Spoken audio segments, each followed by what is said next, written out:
is Oh the my God, it's familiarity killing to me. the end. Yeah, It's a lot. I know it. This It's is weird like the 'cause it's whole like- time we're doing the show, I'm just gonna be It's like, like, it's like, Yeah, exactly. it's like Super Mario inspired. yeah. But But it's a version of a Something. classic song. Yeah. And it's the classic song I can't remember. Mm.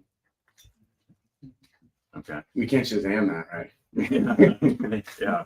I don't think we'll have luck on that one. Okay. So mics will be hot. And actually, can I put this here so that way we can all kind of- good idea. just because I got to do a station ID. Oh yeah, sorry. Yeah. No, you're good. You're good.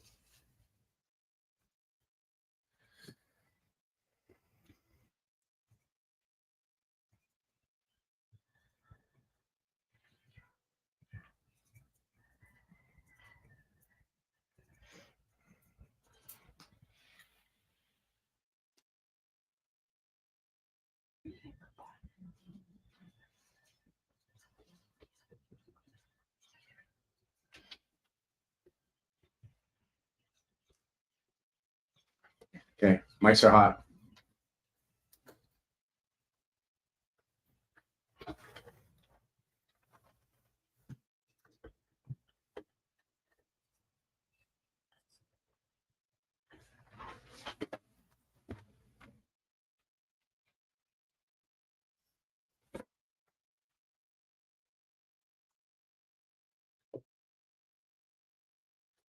This one, mic 3, it's giving feedback.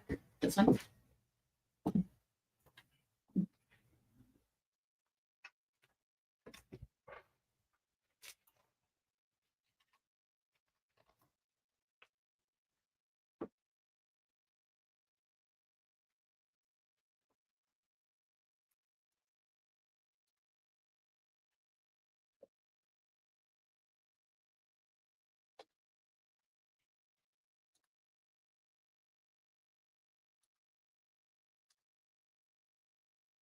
Okay, we're gonna move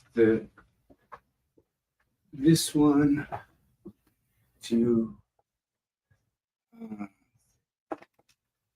see.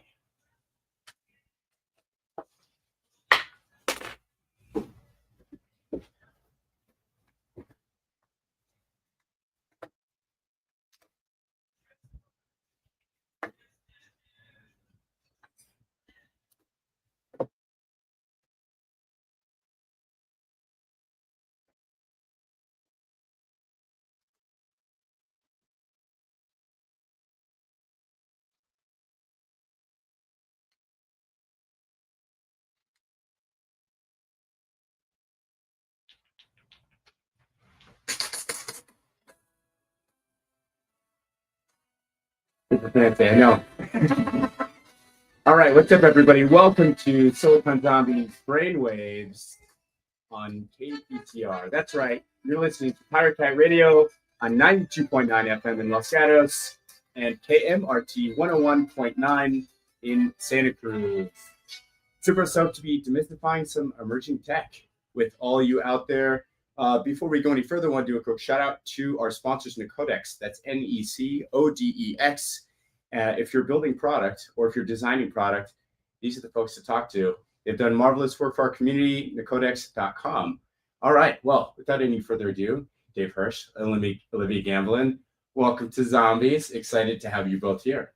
Likewise. Thanks so much for having us. Yeah, All right, good deal. So in fact, Olivia, we have had you on, I want to say like 3, maybe 4 Third time's times. the charm. I'm back again. Yeah, it's wild.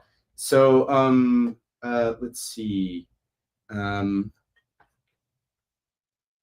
getting a little bit of feedback here. You know, this is going to sound crazy, but maybe we can actually have you both share this mic. I wonder if that's going to work. That's live radio. That's, you know. Figure it out as we go. Yeah, exactly. But the good news is we're streaming here. So shout out to all the folks that are tuning in. So maybe to just kind of get things kicked off, we could provide some background on how we all connected, because you two are friends. In fact, you host wonderful dinner parties together. So we're kind of excited to dive into this and ethical AI and how and Dave, your awesome background as an entrepreneur as well. So maybe we can do that. Kind of get the ball rolling. Great. Well, since Olivia's been here like 100 times, and I'm the first, I'll do a quick one. So as Nick just mentioned, I was a former entrepreneur. So started my career originally as a management consultant. I realized pretty quickly that wasn't in the cards for me, and ended up founding a company called Jive Software, which we bootstrapped for 5 years, and then eventually raised outside venture capital and grew it into a public company.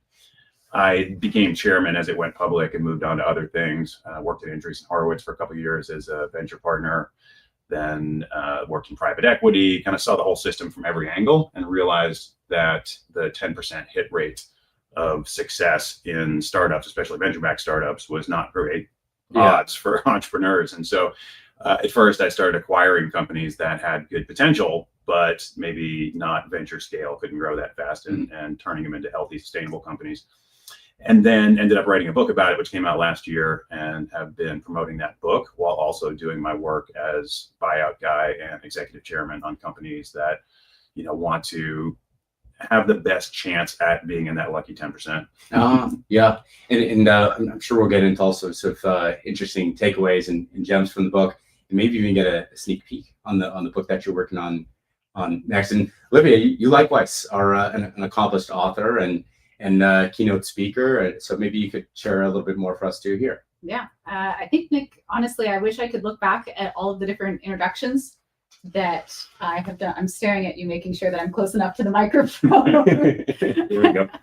I wish I could take a look back at all the introductions I've done over the years since third time around on Silicon Zombies, because I swear the first time I started out here, I had a very, very different introduction. I was solely focused on AI ethics. I was squarely in the space of translating ethics into artificial intelligence. And although that still is my background, and I will always be the optimist ethicist that you coined me as once. Since then, since I first came on the show, I've been through such a career transition, even in a short amount of time. My first book came out in June, titled Responsible AI. I'll give you a guess on what the topic of that book was. It's kind of in the title on that one. Yeah. But really, I'm taking this transition. I've had such an amazing foundation established in responsible AI that through my experience of basically helping enterprise to adopt this technology and develop it, I have come on responsible foundations. I'm at a point in time now where I'm really transitioning more into the innovation side of AI and how you balance company needs, objectives, risks, opportunities, and the human impact at the end of the day, all in this massive business ecosystem that it requires to bring AI to life.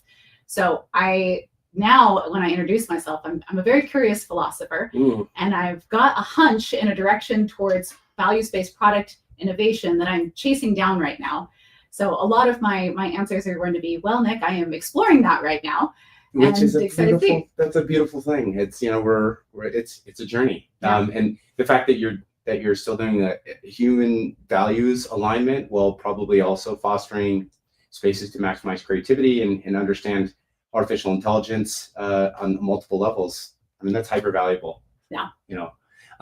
What would you say during this transition? And thank you for the insight there. What are some of the questions that you're asking yourself as far as what that future space looks like?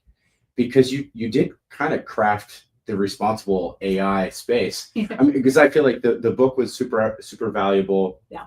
But you've been beating this drum for years before it was, the cool thing to do. Exactly. I was cool before it was cool to be cool. Something like that. Well, honestly, I think what it was with responsible AI, I feel like I cracked the question that I was trying to answer, which was how do you operationalize this?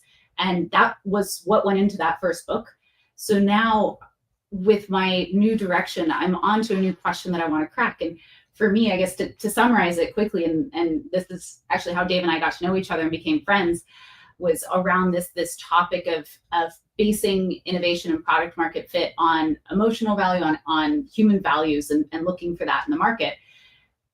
It all kind of boils down to this one question of, in the ethics space, because of course we've got those foundations, in the ethics space, we're always looking to reflect our values into AI.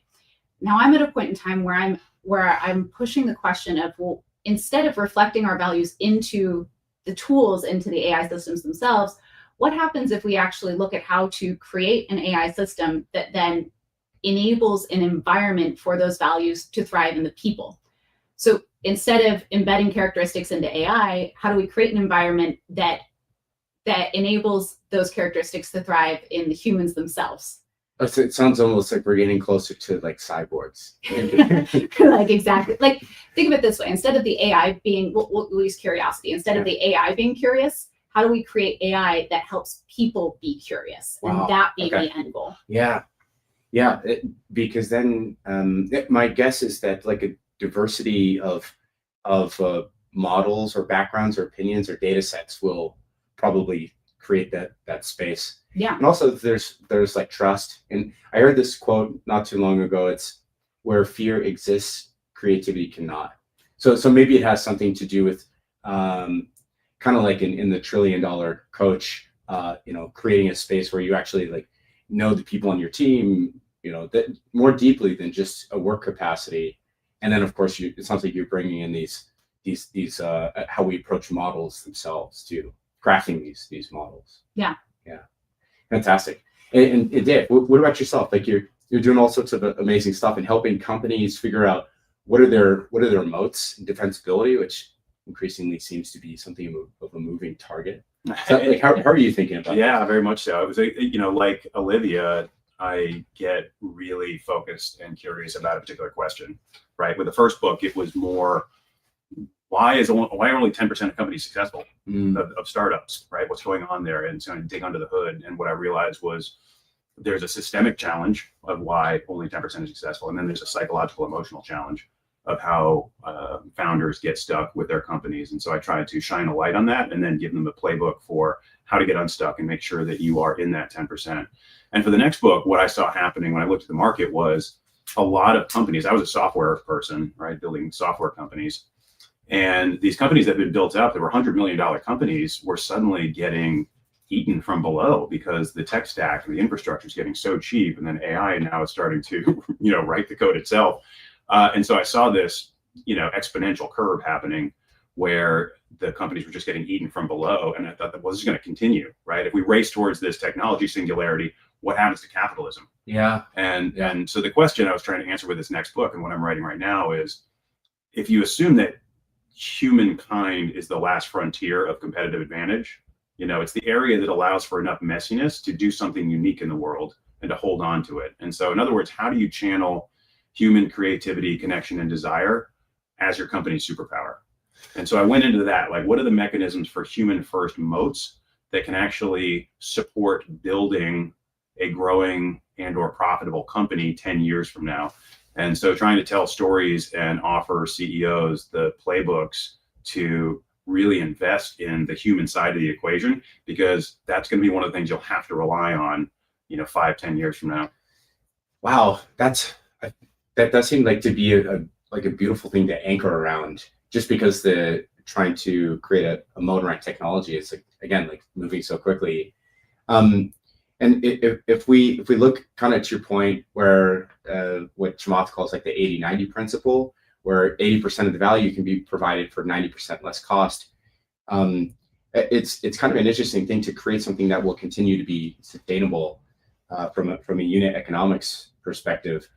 My guess is that so much of, and please help us understand, but so much of that likely is, how do you attract the right people? Like, smart people are going to do smart things. So, and I guess intelligence, not just in a technical capacity, but also from an empathetic perspective as well. So what are some kind of unique things that you share with your clients or with your community to attract the right kind of people to be able to build, if that kind of makes sense? It does. I think you're looking at a world where we're starting to break down the walls of, emotions and psychology and who people really are, right? And so what I'm trying to shine a light is companies that really invest deeply in connection. And I've gotten really involved in that work and spent a lot of time with a group called Art of Accomplishment, who's done some really great work with building connection inside of companies, and companies from OpenAI to Alphabet and other organizations, right? You're starting to see this wave of companies really embrace vulnerability, transparency, openness, and this kind of deep, human connection. Because what it does is, yes, it allows you to bring the best people on and allow them to flourish, right? To feel deeply connected to other people, to feel like they're growing, that they can be themselves. And that's just a situation we haven't had in businesses for a long time, but it's becoming really important. So when I think about this in the next book, it's not just, getting the right people, it's keeping them really happy and growing, making them feel alive. Yeah. But the same thing with customers. Like, how do you pull customers on board in a way that is uniquely empathetic and deeply connected with who they are? And how do you keep them thriving, right? And how do you build customers are an important piece of that pie too. Right. And the overlap, with Olivia and her work is looking at how do we build product, right? How do we think about markets, not just in terms of pain points and market openings, but emotional openings? Like, what is the landscape in which we are really trying to connect with people? Because that's the thing that you can hold on to in the future, right? If everything else gets commoditized and democratized, it's very hard to kind of have a unique product based on tech now, right? So relationships are going to be the glue that actually provide the basis for companies to scale and grow, or to at least, have a profitable organization. Yeah, I love how you put that. You mentioned product market fit. I once heard product market fit referred to as like, how painful is it when you take your product away from your customer? If that could be codified in some way. How are you thinking about product? I feel like I should do this. I'm kind of I know we're kind of dodging all of the microphones. Thank you guys for being flexible with the technical difficulties. So how are you thinking about product market fit yourself? Well, for me, so as Dave was talking here, we're talking about relationships, we're talking about emotions. And for me, that picks up into values as well. And how I look at it is, we as humans, you, Dave, you, Nick, you, me, Olivia, we base a lot of our decisions based off of the values that we hold.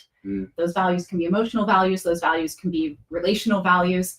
For example, I highly value time with my family. And so a lot of my decisions are influenced by me wanting to spend more time with my family, right? Now, what I've noticed, especially with tech in our work, is we tend to discredit how big of a role those values play in our decision making. But the companies that do it well understand and play into those values. So the one that I like to use that really has nothing to do actually with tech, it's actually Nike. You hear about Nike and you immediately think, just do it, right? Yeah. They did a fantastic job of tapping into that emotional sense of being a champion, of having that resilience, of just getting out there and doing it. That resonates with people and the values that they hold. And it has created this market that is flooded with plenty of shoe options, but actually has carved Nike this standing pillar of just a behemoth of a company, because they built it on value. So when it comes to tech, it's taking that same kind of concept. It's being able to, with Dave's side, we've worked together on how you find those values, how you find those values in the emotions and relationships. And then coming over to me, it's now, how do we take that and bring that to life in a product? I see. So we find the market and we bring it to life in the product. It almost, when you're referring to brand, because that's kind of what it sounds like crafting that. Yeah.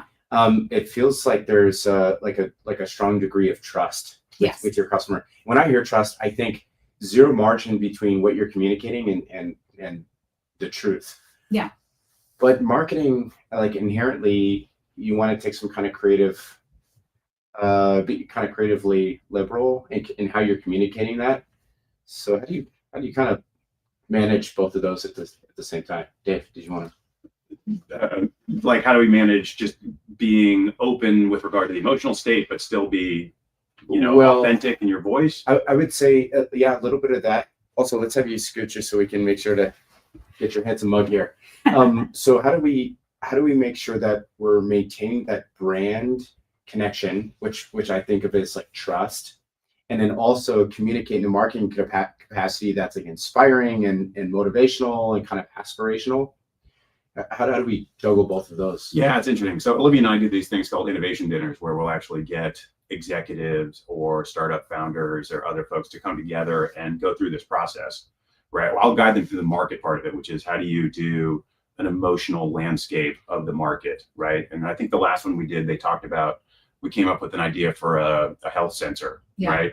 I think that was the thing that they came up with. And so we're facilitating people through this process, and we'll ask them questions like, well, what do you think is the emotional state of a potential buyer of this? What are they dealing with? And they would come up with ideas like, well, they might be feeling shame because, they haven't been able to lose weight before, in the past, and this is frustrating. Or they're frustrated because they've tried 17 different solutions and they all seem to work it for a bit and then they fail, right?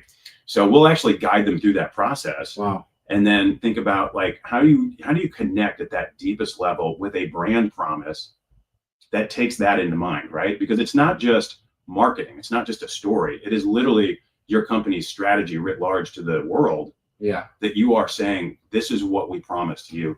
And what Olivia's taken through is how do you build that into the product? Yeah. Right. So it's not just an empty marketing slogan, but literally this is what we care most deeply about, is to connect with this emotional landscape of this buyer. Yeah. And to help them, to make them feel more alive and more connected. And how do we build that into the product? And when you do that, it opens up all kinds of features. And Olivia will take them through this, where you reimagine the feature set from a completely different angle. Yeah. Right. So for example, I did in my book, I talk about this guy, Luke, who founded a company called Puppet, grew into a kind of $100 million infrastructure software company. And one of the first things he did when he built this company, first of all, he built it from scratch, and he was a sysadmin and he was building for sysadmins. So he built the tool with his own hands and trained himself to be a developer, and then trained himself to be a CEO. But because he had been a sysadmin and was writing technology for sysadmins, from the very beginning, he said, he had this moment that he calls robots versus Iron Man, meaning, are we replacing sysadmins with robots, or are we making them Iron Man? Are we turning them into a hero? Wow. And he chose the latter. And imagine a company from day one, you say, we care about making them heroes. Yeah. Right? We want them to have a seat at the table. And everything will come out of that. Your message, the way you build the product, the way you talk to the people, the way that you even hire people in your company who are also probably former sysadmins, right? Yeah. It transcends everything. It's a much better North Star. Yeah. So it's now I want to go to these dinners. It's having the boldness to really go deep and to care, to have so much empathy for your buyer and what they're going through, and to build everything, your company, your product, your messaging, your marketing, your customer service, from that lens of understanding and connection. You know, just yesterday at the Park James Hotel, we had 3 doctors from the Jive Institute, which is about longevity and using kind of cutting edge biotech diagnostics products and stuff. Really pretty fascinating. It was like 30,000 square foot location just north of the Golden Gate. And we had 3 doctors, Dr. Beth McDougall, Dr. Brooke, and then Dr. Marian. And one of the ladies in the audience there was like not a dry eye in the house when this happened. She read a letter that she wrote to these doctors, and she was dealing with like very serious medical issues like her entire life. And it was a combination of Lyme disease and lupus that was misdiagnosed. And over years, she wasn't able to get a full breath. You know, she had like embarrassing rashes, and it was just like really personally traumatizing for her.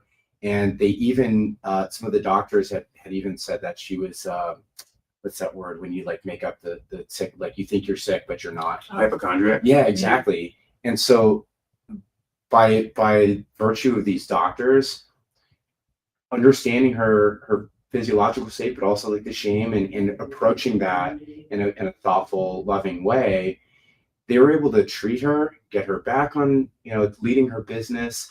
And like that, you're giving somebody's life back. That's no longer you just turning a profit. It's like actually giving you purpose and passion. And that's the kind of thing that that was really just like inspiring to hear. So, I mean, I guess I'm curious if you could kind of double click a little bit on these dinners. Is it curated? Are you picking individuals to pair before, so they're going to kind of get to hang before the main powwow, or how does it all work? Yeah, so we run them in 2 different ways.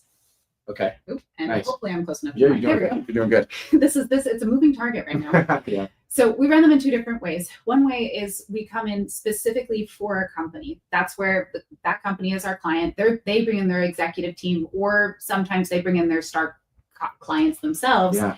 And we're working with them on a specific topic that they're either stuck on, or that we've got a couple of curated ones that we'll bring in. Or the second way that we do it, and Nick, this is definitely our powwow to happen later. Cool. We will do ticketed ones. Mm-hmm. And these ones, we really curate the audience as well. or the dinner guests, I should call them instead. Sure. And with those, we're bringing in people that not only are going to benefit from that network, but that we know will create a fascinating conversation in the room. So we may be talking, say, about something simple like investment, but we're not going to just bring in VCs. We're going to be bringing people from all parts of that picture because it creates a holistic conversation, and it's going to bring perspectives to the table, quite literally, that you're not going to really find anywhere else unless you are actively bringing yourself out of your shell. So how Dave and I do it, we focus around these concepts of that product market fit, that new product market fit, but we have a couple different ways that we approach it. One just straight up is the new product market fit, looking for that emotional product market fit that Dave was talking us through just a second ago. Yeah. We also look at redefining innovation in the current day and age. And Dave, I'm totally spacing right now on our last two. I was up at 5 a.m. this morning, so it's just to be fair, Olivia travels. She's in Europe half the time, and I think she's spending more time in the Bay Area with us now, which is great too. So yeah, I mean, the other one was competitive advantage, which I was talking about is know a big thing that I'm focused on right now, which is what is the competitive advantage of the future? Yeah, and so my dad was a philosophy professor, so I kind of grew up steeped in a lot of this stuff. And so we talk a lot about imagination. Cool. And what you can imagine is Olivia and I are both obsessed with the kind of singularity in process through AI and technology, which is beautiful and is going to happen, regardless of whether people want it or not, it's going to happen.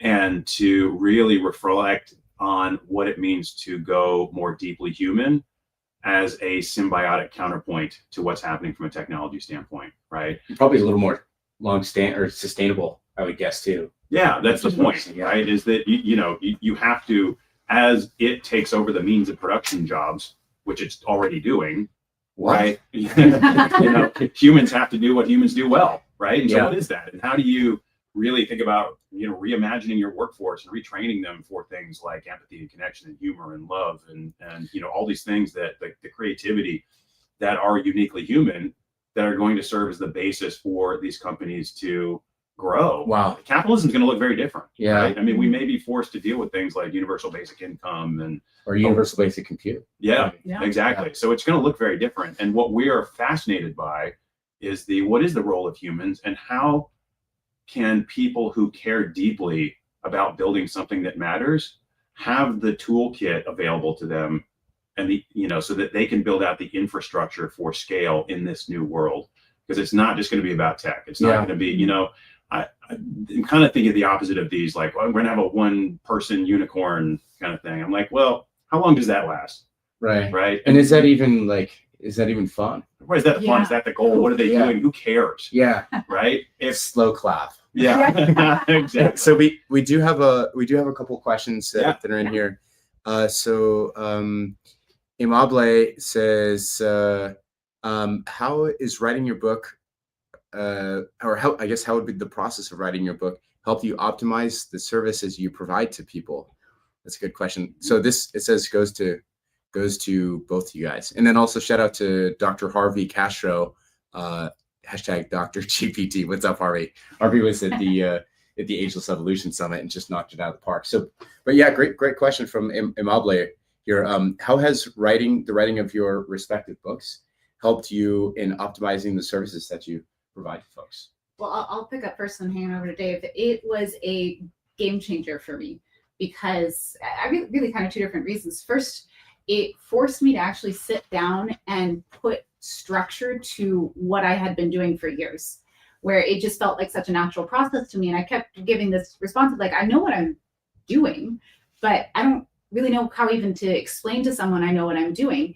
And so with the book, I actually had to sit down and go, okay, what am I doing? And it was this beautiful process to go, wow, I actually have an underlying framework here that I was subconsciously working off of continuously. And then to actually be able to build that out and do so in a way where I would sit there and think, okay, if I was sitting across the table from Nick, what would be the steps that I would take you through in building out a responsible AI strategy? And then logically follow step by step by step what I was naturally doing, primarily through dialogue. A lot of my work is based off of discussion work. Sure. How do you unpack that and put it into a framework? That it one of the coolest experiences for me to be forced to do that, to take time in my chaotic schedule to actually sit down and break that down. And then I have to give a shout out here to the California College of Arts and their design MBA program, because I got to work with 4 different students there to help build out my central framework. I basically brought them this awful looking pyramid. It's like, okay, guys, it's genius. It's a pyramid. This is exactly how the framework works. And they looked at me and they're like, no pyramid. What are you doing? You're like, yeah, it's pyramid. This creative process, Olivia, I just imagine like whiteboards and like tens of millions of sticky notes everywhere. So many. Yeah. So many sticky notes. And I mean, it was just such a cool process. Not only was building the concept of the framework and iterative process, but then to be able to take that to these students to actually design the UX and UI of it. That was also, we tested it multiple rounds. We got to build it out. And then to be able to translate that into a book, it was just, it was building its own little product. It's like my own little baby, and it's out there. And I am so excited. I forget half the time that it's out there and living and breathing, and someone references it and I go, oh yeah, I'm so excited. I'm so glad that you're able to use that. Do you have one with you by chance? So we could show the... I can hold. I wish I did. I wish I had. Yeah, we're gonna use AI to like augment the. Exactly. It's. I mean, you can check it out. It's thevaluescanvas.com. Right. And you can download it. It functions like the business model canvas. That's actually the concept that we used to create the UX of this framework. But you can go online and be able to download it and interact with a couple different case studies, and hopefully interact with an AI agent soon to walk you through it. Okay. TBD, we're working on some things in the background, but maybe powered by 11 Labs. Are you either one of you familiar with? Okay. No, this one's. Dude, should I be? 11 Labs is pretty cool. I think they're a YC company, if I'm not mistaken, and they're able to. It's from, as I understand, kind of like natural language processing. So you give it content, and it'll use the voice based on this trained model. Oh, awesome. Yeah, so it's like check them out. yeah, it's like, you know, it's well, at any rate, you know, just real quickly, I want to get over to Dave on this too, but you know, we are at the top of the half hour, so you're listening to Silicon Zombies Brainwaves on Pirate Cat Radio. That's KPCR 92.9 FM in Los Gatos, San Jose, and KMRT 101.9 FM in Santa Cruz. Dave, back to you. Right. Yeah. So for my first book, it was really what I had been doing for a while. So it was a little easier to write because it was just kind of synthesizing all of the stuff that I had been doing and putting it into a package and saying, here's what I've learned. Here's what I know, you know, with stories and interviews with people and a lot of my own failings in the stories as well, so people could learn from those. With the second book, it's a little bit more like a startup where I'm doing a lot of the content and putting it out there and getting feedback, right? So in the form of workshops I do, speaking gigs, I have a newsletter called 1 in 10,000, which is about human first competitive advantage. So how to build the mechanisms of competitive advantage. So I get to do stories for that, send it out, and then get feedback from people. So with the second book, there's a lot more give and take with the world. And the first book gave me the platform on which to be out in front of people and speaking and trying these ideas. And I get to get a lot of feedback. And that feedback is shaping the content of the next book. So it's a little different for the second one than it was for the first one, but is working really well. It's so fun. And the first book was just like a calling card that got me into a lot of rooms like this, where I got to talk about the stuff I love.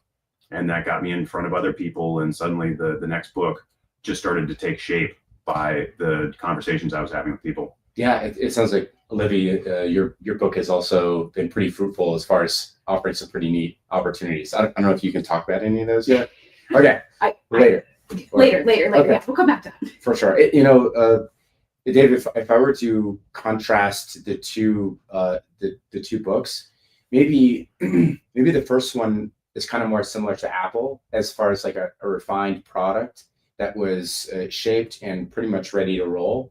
And the second book maybe is kind of more like Meta or Facebook, where it's like there was learning, there was iterative process, you bake that back in, and it's like constantly improving. Would you kind of say this is like a fair estimation between the two? Yeah. Right. The first one was like me as grizzled old startup CEO guy. This is how it is, and this is what I learned. Yeah. You know, it was you know, easier to write based on all the stories I had and the institutional knowledge that was already in my head. Yeah. But I mixed in other stories from other people, and it was really fun to do that. But yes, for the second one, it's definitely more what about this? Let's try this, and let's package it up, and let's go do a workshop and see what people think about that, and let's reshape it. Like I several weeks ago did one which is a cognitive behavioral approach to getting unstuck, right? So using cognitive behavioral therapy elements as the basis to help people confront the stuckness. Because what I found was in getting companies unstuck that we look at these surface level reasons like, well, we ran out of money, we didn't have product market fit, founders didn't get along. I was like, those are fine, but what you have to do is actually look under the hood. Yeah. And what you find are all of these psychological and emotional patterns that founders are running into without seeing. These are these subconscious patterns that a lot of them, including myself, will run into over and over and over again. And like a bad relationship, or like, people with relationships, they're going to do the same relationship over and over again unless they confront some of their personal issues. And so that was something that came out of the first book and was relatively experimental, but suddenly became really valuable for the people I did it with. And now they're asking me to do more of these sections. So I think, like with a startup, you may start with one angle, but you really have to have the antennae up to start to hear the pull of the market. What do they want from you? What's most interesting? And you try a bunch of different things versus a lot of founders who do the opposite, which is I know the book I want to write, and I'm going to write and I'm going to push it on the market. Yeah. Right? And it's just like a startup that pushes product on an unsuspecting market. Doesn't really work very well. You're almost approaching it like a scientist, is from a data recognition, or I guess pattern recognition perspective. A couple weeks ago, we had Daniel Stillman on the show. Shout out to Daniel Stillman, who wrote an awesome book called Good Talk.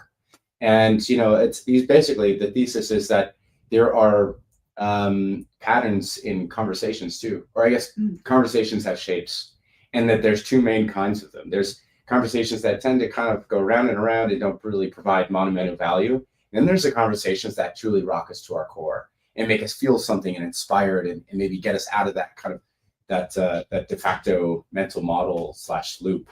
And thinking it's intellectually rewarding to see these patterns. There's also great business benefits of being able to see these things and be able to, I guess, take avoid the problems and be more successful. The other kind of thing that's interesting, and I'd love your thoughts on this, is as we think about this, Olivia, this digital revolution is creating an entire new economy, and it's. So Dave, to your point, like software is eating the world, maybe AI is behind that voracious appetite. So what does the next, in broad strokes, what is the next economy look like? And I realize this is like an existential question of like, what do humans do if AI can do it better, especially the intersection of robotics, right? Yeah. Oof. Okay, Nick, that is you do it in 30 seconds.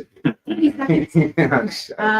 Well, I will always default to saying that there are aspects of our life, of critical thinking, of our reasoning capabilities that are so uniquely human that humans will always do better. And a lot of my work, I'm trying to pin that down of where does the tech end and the human begin? Where do we start actually needing to transition? Actually, let me tell you a story. Ooh, I love that last tagline. Okay, sorry, keep going. Let me tell you a story. Yeah. So back in November, I went for the first time to Vietnam, and my family's joking because every time you mention Vietnam, I pipe up. I'm just like, oh, I love that country. So went for the first time, 10 days all by myself, and I ended up on a farm with this guy. I don't know, he's probably at least twice my age, and we're using Google Translate to go back and forth.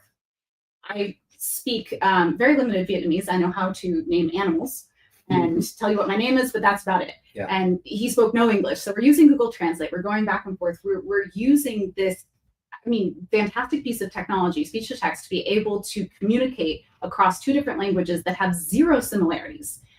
And I start asking him, because he's showing me these tea leaves that he quite literally climbed a tree and picked and brought back down to me. Wow.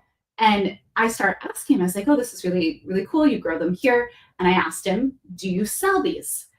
Because we're on a farm. And so I'm thinking, okay, maybe he's a tea leaf farmer. And he gives me this look. This is all through Google Translate. And he gives me this look.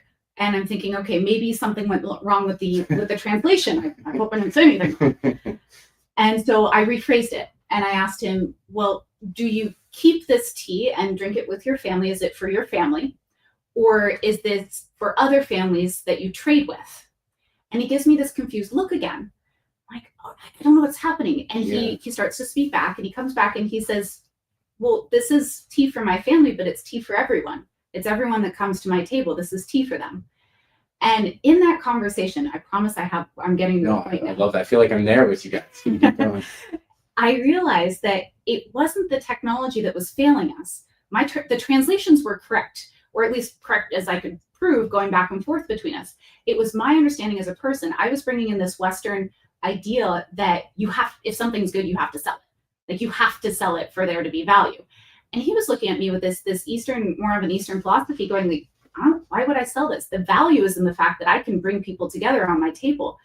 And so it wasn't a miscommunication through the technology. It was me needing to actually be present with those emotions, be open to a different ideal set, be open to a different value set to actually bridge that communication gap. And it's that last little bit that is uniquely human. So the tech got us as far as we could go. And then I needed to take the last human step to be able to really make that connection. Wow. So you got like some insight and understanding to not just him, but like an entire culture and how that maybe differs. Oh, I love Vietnam. Yeah. I swear, it changed so many different mental models for me, or challenged a lot of my intrinsic mental models that I've been working on. Can you share some Vietnamese animals with us? My favorite is Gonze. Gonze. Which is goat. Oh, okay. I saw a lot of goats. Nice. I really got that word into my head. That's a beautiful story. Thank you for sharing. And getting back to what you mentioned, Dave, it feels like when you're able to have an effect on people through storytelling, through data points, through experiences, that's really great currency. In fact, that's like one of the biggest currencies that we have. So maybe you could share a story about the before and the after, like a transformation that you saw one of your clients have, or somebody over a dinner where you shared something with them, they applied it, it's where they got to listen, they learned, and then they were able to grow from that.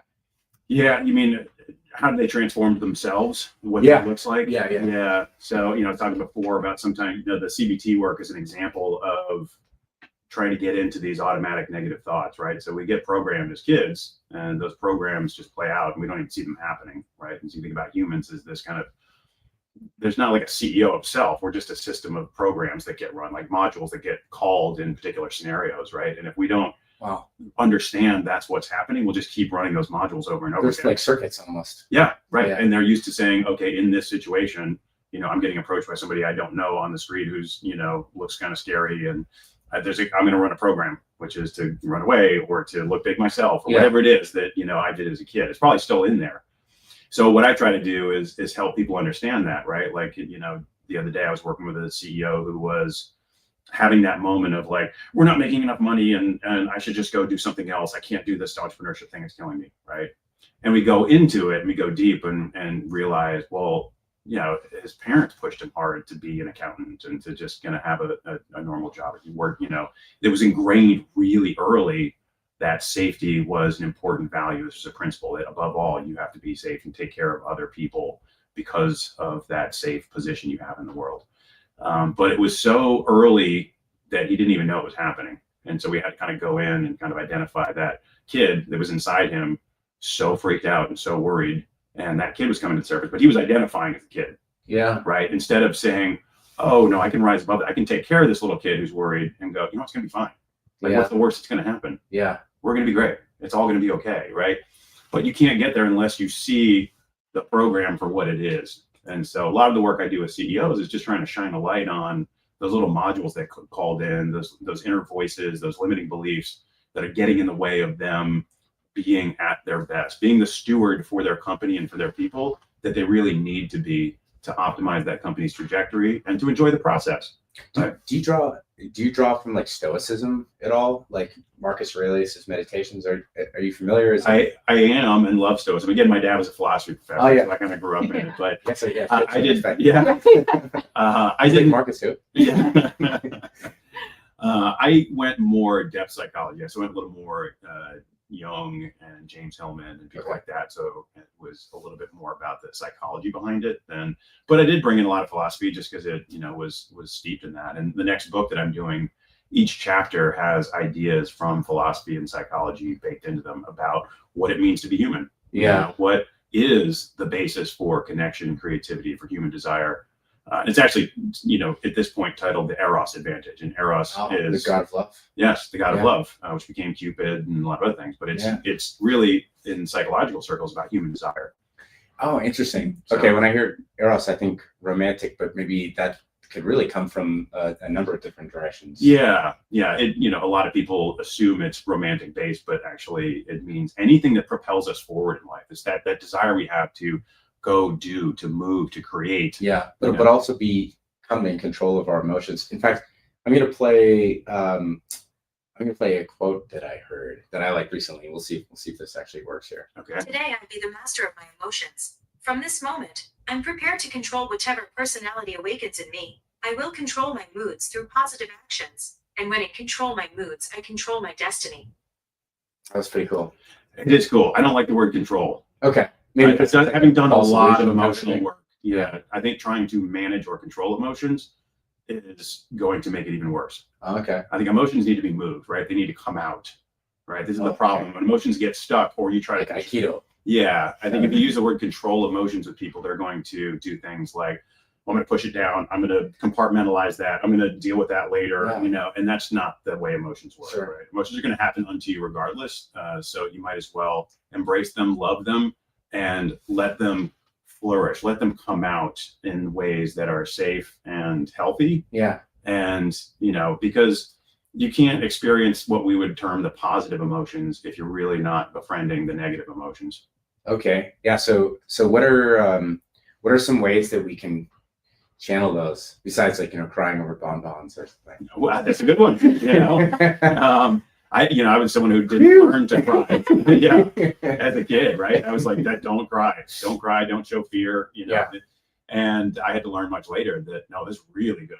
Right? They're just emotions. We all have them. Right? They have to, find ways to come out that are healthy. And if you can experience these negative ones, again, you can experience the positive ones in a much greater way. And you show up as the real self, right?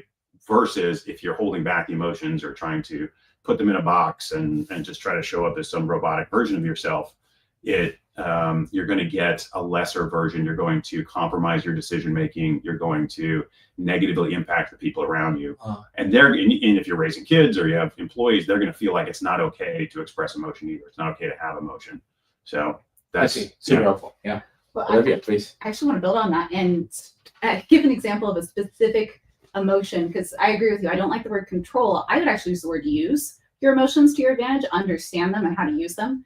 And the one that I use as an ethicist, which always gets people by surprise, is anger.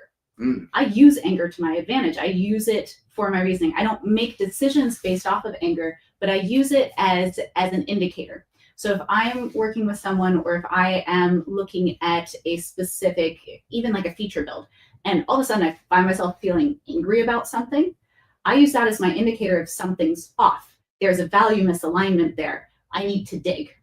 So I'm not making a decision based off of like, oh, I'm angry and that doesn't feel right. I go, oh, that doesn't feel right. Why doesn't it feel right? What decision needs to be realigned? So if I'm angry, let's give an example like... Yeah, what pisses off Olivia? So many things. First of all, varnish stripping, but that's a side story. So one of the things for me is health tech, right? Very important space, really, really massively growing one and very active. I get angry, and I've used this example before. I get angry when it comes to any type of biohacking that is using hardware that's taking hardware away from people with actual needs. What I mean by that, one of my best friends is type 1 diabetic. She uses Dexcom. And some of the hardware that Dexcom uses for type 1 diabetics that need this to survive is being used by biohacking companies. And so they run into shortages of that hardware for people with type 1 diabetes because it's been commandeered by biohacking. And so I get angry by that fact. And so I look at that and say, is there a better way to do this? I'm getting angry because I see that there's something wrong. We can't take vital hardware. We can't take vital survival tools Sure. away from people that don't have any other option to give it to people that could have another option to do it a different way. There's something that feels unfair and unbalanced there. Yeah. And when that anger kicks in, I go, okay, instead of making a decision and saying, no, I'm not going to work with you, or no, you're wrong, or no, you're stupid, I'm going to sit there and go, well, walk me through why you made that decision.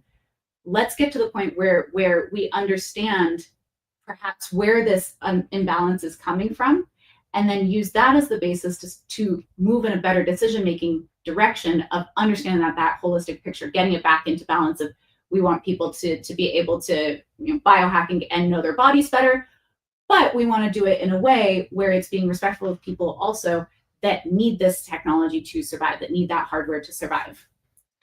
Yeah, and if anything, it's kind of it's a good thing when that comes up, because then that means there's like friction, like that something's wrong, right? Because when somebody's upset, you've hit a nerve. So like what's behind that, for sure.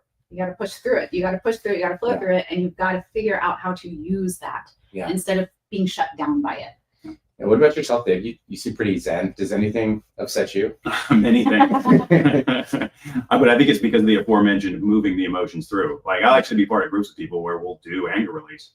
Really? 30 minutes, you're just, going anger release, and you're kind of screaming, yelling, punching things. And, wow.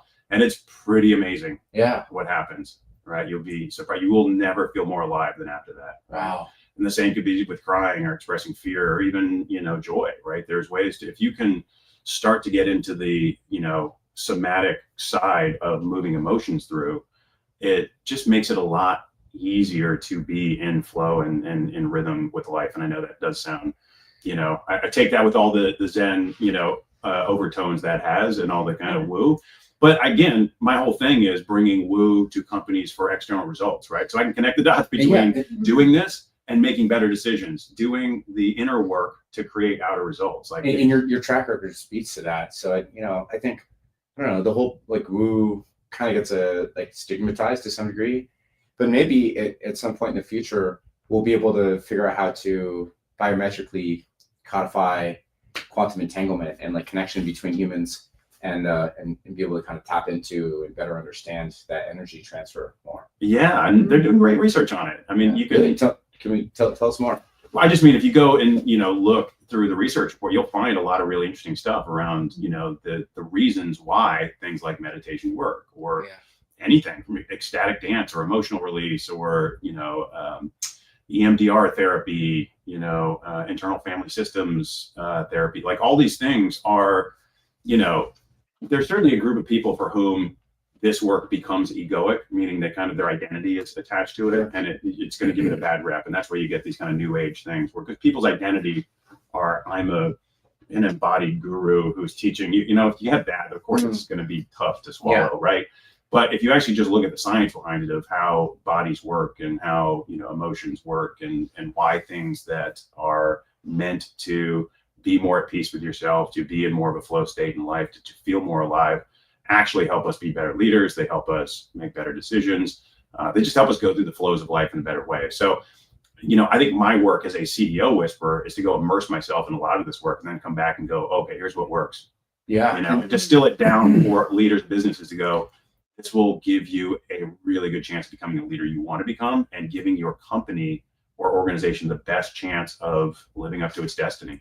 Yeah, I love that. And, helping the other individual envision exactly who that person is, and then take those actions, or maybe look at life as a lens. Like, how would that person approach this problem, or how can you take small steps to get closer and closer to that individual? And maybe that continues to develop as well. It's not like a static thing. You touched on meditation briefly, which I think is so interesting. Like, as a surfer, I almost feel like I get into that meditative space as well. It does kind of tend to be, at least for me personally, kind of tricky to, and maybe that's a cop-out. Maybe I should just kind of be more intentional and thoughtful about that. However, I know that it works. David Lynch, who's the director of like Blue Velvet, Twin Peaks, Mulholland Drive. Yeah. Pretty fascinating guy. I went to go see him speak in San Francisco at the Herbst Theater, I don't know, like 10 years ago. And he had said that in Chicago, they had this forced meditation at an inner city school that had a ton of violence, a ton of truancy. and it was transcendental meditation done for 30 minutes twice a day. And at the end of the month, there was 50% less violence, 50% less truancy. Grades went up by half. So it's like that could be kind of a neat thing to implement into like schooling, because I feel like, I don't know, the education space is likely going to change drastically in the future. So maybe that could be something that you probably implement as a CEO of Whisper as well. Yeah, what I try to help leaders is to sink into the deepest motivations they have, right? So I think everybody at some point in life is going to realize there is no self, right? That we're just in this organism that thinks it's important because that's how we're programmed. But we're just this kind of living and dying cells that happen all the time. Do you think a soul exists? I do, but I think a definition of soul is, where I might differ from other people. Okay. And I write a lot about it. My next book is about soul, right? It's about that thing that makes us uniquely us, right? Yeah. What is our programming that is there from the beginning, right? James Hillman wrote a book called The Soul's Code, and it was about the acorn theory of saying, what's embedded, what's encoded in that acorn is what defines what the tree becomes, right? Yeah. We all have this encoding in us, which is propelling us through life to be, who we're meant to be. You're talking about like the mitochondria, like the actual like. Well, you can call it our DNA. Yeah. It's just how we're encoded as a human is trying to push us towards being something in this world, and we get to experience that while we're here. Okay. Right. And so all it means is what I try to do is help move people down deeper and deeper and deeper into a more inexhaustible, deeper fuel source, because you're going to enjoy life more and you're going to have a much better chance of building something successful. And that to me is like, we go from these egoic needs of I want, money, fame, power, those kind of things, just deep into, oh no, this is why I'm on this planet. This is why I'm here. This is the gift I have to give. And you go from this burning, like coal fuel source of ego to this inexhaustible regenerative photovoltaic. Yeah, or I use the Star Trek, the dilithium crystals from Star Trek. Right? Yeah, that's so much cooler. It does, except I don't know anything more. As people ask me more about Star Trek, I will stop talking about it because I don't know anything. But it's that. It's saying, I try to meet people where they are and say, I'll make you more successful. But my path to doing it is for them to just go into something much deeper. And the soul part of it is just saying, that is, if you connect with this thing about why I'm on this planet, and every day it's just, you're just doing it. You never get out of that. That's what the eros is. Joy. Yeah. Like it gives us like deep, profound joy. It does. Yeah. And that's the inexhaustible part. We just want to keep doing it over and over again. Yeah. And then we get to teach others and pass the torch. It's a beautiful thing. Yeah. So we've got about 4 minutes left. I'd love to use a couple minutes to see how the zombie community could be valuable to both of you. So first and foremost, when do you think the new book is going to come out? Mine's probably 26. Okay. I would say first quarter 26 at this point. Okay. And it will depend on which publisher I use, but Sure. I'm trying to get it out sooner rather than later. Okay, great. Awesome. Good deal. Olivia, you've got the mic. Well, I guess I haven't really mentioned as much. I am working on my second book as well. No Mine is more on a 3-year horizon. And I say this because I have started also a PhD, which I lovingly refer to as my side quest. Wow. With everything else going on. Where is it? Can you say? I can. So I am with the University of Sassari, which is northern Sardinia. Wow. Which obviously, as I'm sitting here in California, I am doing remotely. But it's great. I'm able to work through the European Union. There's a program, and it's enabling me to really take my PhD into my own hands. And that PhD is the research for the next book. So a little bit like Dave was saying, where that it's a very iterative process. I say this jokingly, but it is kind of what I'm doing. I'm partnering with startups, accelerators, and innovation teams within companies to allow me to basically experiment on them. Yeah. So taking in these new innovation models and experimenting, seeing, did that work? Where does it need that fine tuning?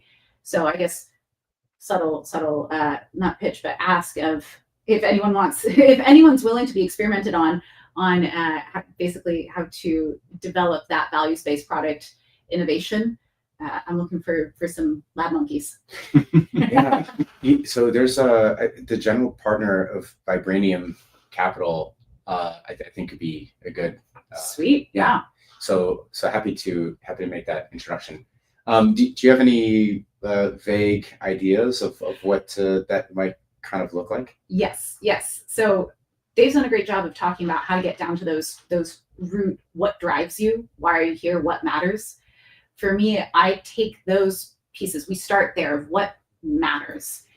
Then how do we use that as the epicenter of innovation?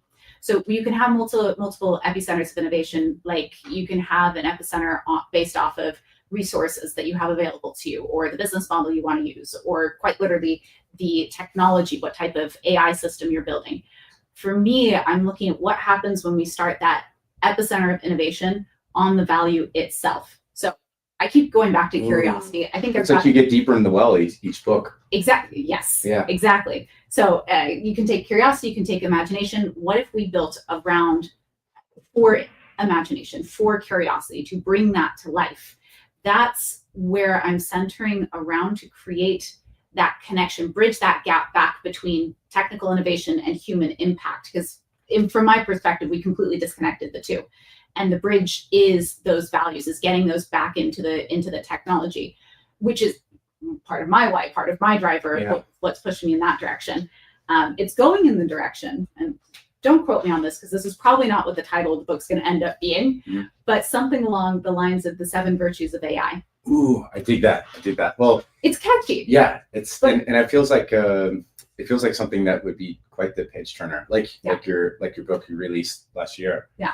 Thank you both. This has been so fantastic. Dave Hersh, Olivia Gambelin. It feels very much like a yin and yang kind of approach. So I feel like these dinners would be amazing. So thank you both. I wish I had an applause button. Oh, yeah. No, thank you. Yeah, I'm a huge fan of Olivia. And my deepest desire is just to have her life. And you go to Sardinia and talk about imagination. Yeah, so, and sometimes Vietnam too. Yes, exactly. Do you want to give a quick shout out to our friends at Necodex? That's NECODEX. If you need help designing or implementing products, web or mobile. So these guys are great. That's necodex.com. Also want to give a shout out to our friend Steve Ekman, who is running an awesome health tech summit in San Francisco on Friday. So if you're around, check out healthtechweek.org and be sure to reach out to these two lovely folks to learn more about what they're building. And in the meantime, feel free to check out siliconzombies.com to learn more about the best brains in the Bay.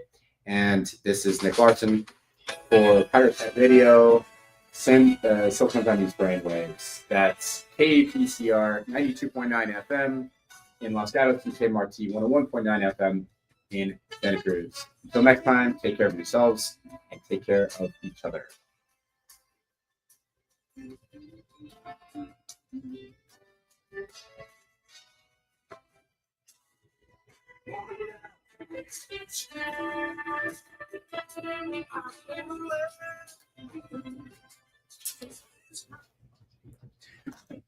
Cool. That was great, you guys. Thank you.